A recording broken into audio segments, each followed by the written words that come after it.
So once you've got your blog created, one of the first things you're going to want to do is go and look at the different themes that are available. There are a number of custom themes that you can have for your blog. Once you choose one that looks nice, you will be able to customize it. However, some of the customization does require a little bit of knowledge about web design and properties that certain web page elements will have and how to change those. Not all of them. There will be some that will be rather intuitive, even for beginners. So let's say you find one that you like, you select it. Then if you go to layout, all right, this is basically the layout options that you have for the theme that you selected. If you'd like to change this, you're going to want to click on Theme Designer.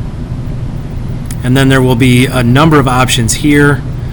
You can change the image that is the background here, adjust the widths of the columns, adjust the layout. So let's say this is currently a header with the main content and then a sidebar on the right.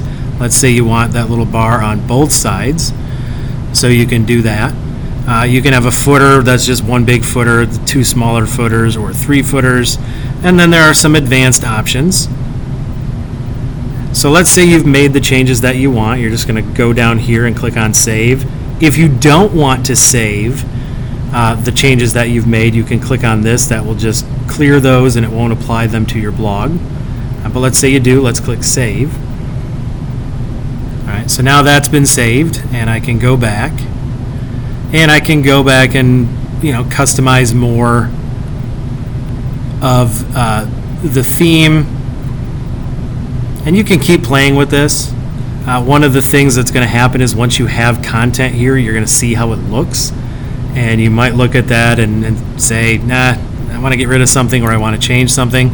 You can change that as often as you like, so that will not be a problem.